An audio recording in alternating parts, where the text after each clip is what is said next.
yung hindi ko na sabi madukot. May plastic tayo. Diba, Ano? Hindi naman. Kita ko lang yung ano. Nagulat ako mga boss. Pag-uwi ko sa bahay.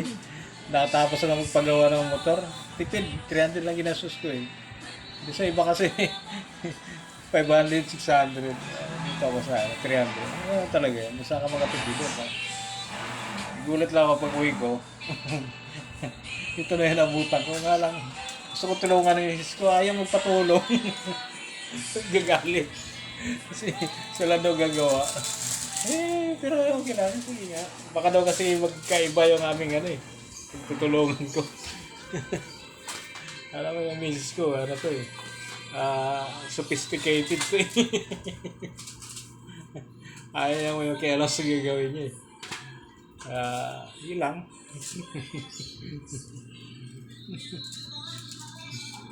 Kaya lang ako.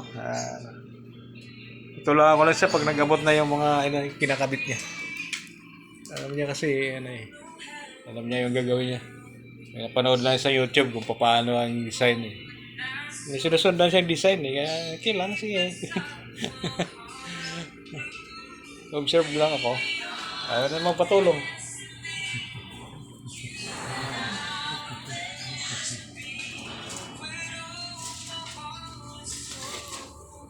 Yung gaganda kasi habang ano, magawa, may music siya. Hindi napapagod. Talaga. Music is life. Parang sabi yun nila. Music is life. Tama ba? Dahil pa niya ikabit, oh. May bago namang dumating na order.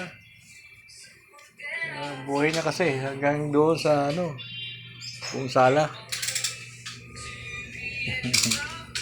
Yun lang. Pag babae kasi, arigang ano eh. Gusto niya laging malinis ang bahay. Yan ang talagang misis ko eh. Masilan to eh.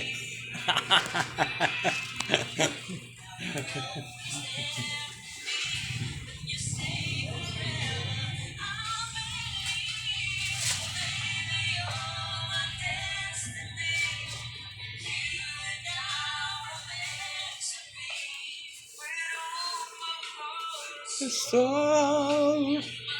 di na natin ano yun, patugtog yung ating TV. Mamaya eh. Ano na rin yan ang alikabok. Para cellphone na lang tayo.